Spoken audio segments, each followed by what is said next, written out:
guys, Tomex here.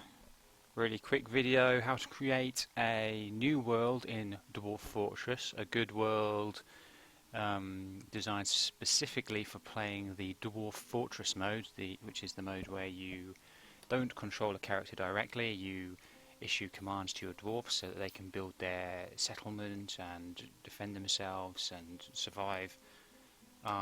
It's really pretty straightforward. We're only going to be using a lot of defaults, but I'm going to explain a little bit about the process and how to go through it.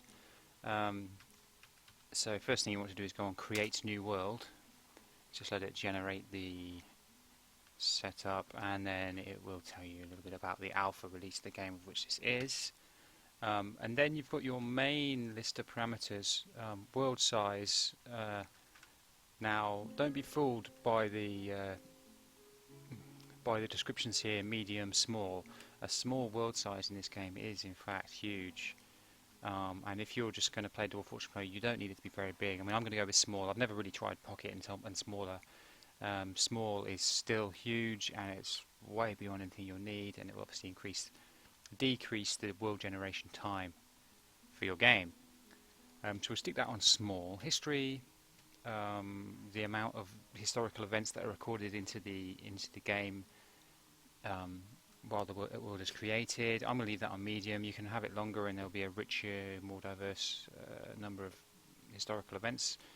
But I mean, it's fun to come across and encounter the different civilizations and things that happened in the past, but certainly by no means essential to gameplay. So let's just leave that on medium. Same with civilizations, really. We'll leave that on medium. Sites, again, I mean, the game will propagate the generated world with cities and former fortifications and things like that. 99% of the time I've ever played the game, I'm starting in a new area that doesn't have any existing settlements, so really not that important to have that set. I'll leave that on medium as well. Beasts. Now this is the things that really start to have to do with the difficulty of the game. Beasts. What amount of wild animals do you wish to have roaming across your map? Now this can have positives and negatives. So obviously the positives being that they can be hunted for food, they can be captured and tamed to be farm animals. You know, you can set up a whole food production, meat production and leather production workshops. So wild animals can be an extremely useful resource. Obviously, there is also the chance that they can attack your settlement and cause problems, but if you ask me, that's part of the fun. So, I mean, I'm actually going to stick beasts on high just because it's fun. Savagery, that has to do with the aggression level of the wild animals and the other creatures that you'll encounter in the game.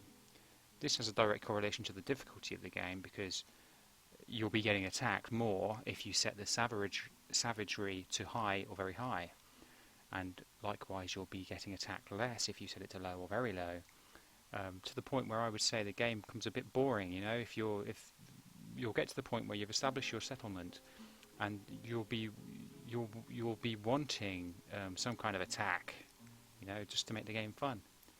And if you set it on very rare or very low in this case, you won't be getting attacked very much, and the game will be a bit dull. So I'm going to leave that on medium because I don't want to be attacked too much, but I don't want to miss out on that aspect of the game, because that's a large part of the fun, I think. So we'll leave that on medium. Mineral occurrence, okay? Obviously in this game you dig, you mine, and you come across minerals, metals, gemstones, all that stuff, and the amount of those which you come across is dependent on what you set this up as. So if you set the mineral occurrence to very low, your chances of finding useful minerals when you're mining around is much lower. I think it's always good to have plenty, so I'm going to stick that on frequent. So now I press Y, and world generation now begins. And because we've chosen a smaller map, the map's obviously a bit smaller than the default, but in all honesty it's large. And as you can see there, we've got like a main continent and a couple of other large islands. The grey areas are mountain ranges. We've got forests. We've got plains, rivers. It's big. So just let that take. We'll take a moment or two to actually generate. I'm running an i5 3570K processor. It's obviously a quad core. I can't remember what I did with the clock speed. It's around 3 gigahertz, something like that. So yeah, this is just going to run out. If needs be, I'll fast forward the video. Boom. No, done. There we go. So I'm just going to press accept. That's being saved out now.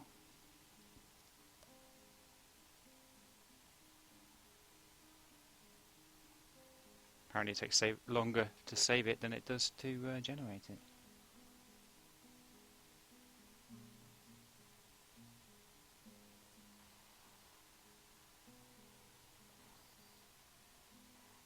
And there, it spits us out back to the front end menu. And then we have a new option, start playing. And I'll get onto that in the next video. Thanks for watching, guys.